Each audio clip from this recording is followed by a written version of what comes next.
तर तुम्हाला तुमची राशी माहीत आहे का?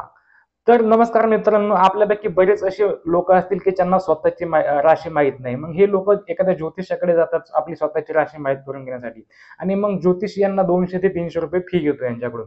जर तुम्ही आजचा व्हिडिओ शेवटपर्यंत पाहिला तर तुम्ही स्वतःची राशी तर पाहू शकतात, पण त्याचबरोबर इतरांची, आपल्या नातेवाईकांची, मित्रांची व आपल्या घरातील सर्व लोकांची राशी तुम्ही स्वतः पाहू शकता. नमस्कार मित्रांनो, मी तुमचं ॲस्ट्रो रेवन या चॅनलमध्ये स्वागत करत आहे.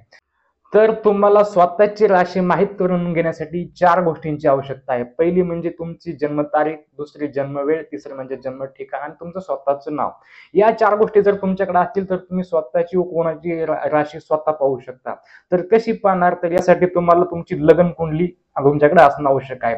तर तुम्हाला लगन कुंडली कुठे भेटेल? तर तुम्हाला Googleमध्ये कोणत्याही सॉफ्टवेअरमध्ये भेटेल किंवा प्ले स्टोअरवरती ॲस्ट्रोसेज नावाचं ॲप्लिकेशन आहे. ते डाउनलोड करून तुम्ही तुमची राशी पाहू शकता. तर ॲस्ट्रोसेज नावाचं ॲप्लिकेशन डाउनलोड केल्यानंतर तुम्हाला त्यामध्ये तुमची जन्मवेळ, जन्म ठिकाण आणि जन्मस्थान आणि नाव या गोष्टी टाकून तुमची कुंडली ओपन करून घ्यायची. त्या कुंडली तुमची लगन कुंडली ओपन होईल. त्या लगन कुंडलीमध्ये तुमचा चंद्रमा कोणत्या राशीमध्ये बसला आहे हे तुम्हाला पाहायचं आहे. तर तुम्ही हे कसे पाहाल?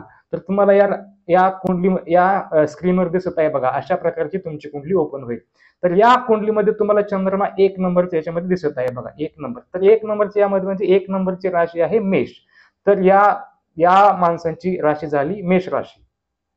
तुमचा चंद्रमा ज्या राशीमध्ये आहे तीच तुमची जन्मराशी आहे. तर तुमचा चंद्रमा कोणत्या राशीमध्ये आहे हे तुम्हाला कुंडलीमधून पाहून लगेच कळेल. तुमचा चंद्रमा ज्या अंक तुम्हाला कुंडलीमध्ये जो अंक दिसत आहे, ज्या अंकामध्ये आहे तीच तुमची राशी आहे. जो राशीचा नंबर आहे, अंक आहे.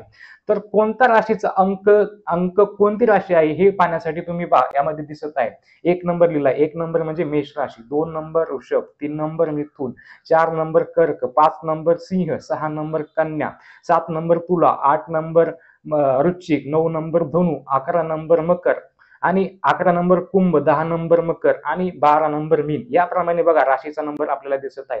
तर तुमचा चंद्रमा ज्या नंबरच्या राशीमध्ये आहे तीच तुमची राशी आहे. म्हणजे सपोज एखाद्याचा चंद्रमा 8 नंबरमध्ये असेल तर त्याची राशी झाली वृश्चिक राशी. एखाद्याचा चंद्रमा तुम्हाला कुंडलीमध्ये, लगन कुंडलीमध्ये बघा, जर तुम्हाला 11 नंबरमध्ये दिसत असेल तर तुमची राशी झाली कुंभ.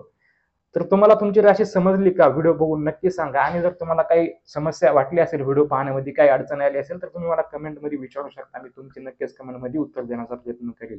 तर तुम्हाला हा व्हिडिओ आवडला असेल तर लाईक करा आणि असेच नवीन नवीन व्हिडिओ पाहण्यासाठी आपल्या चॅनलला सबस्क्राईब नक्की करा. धन्यवाद.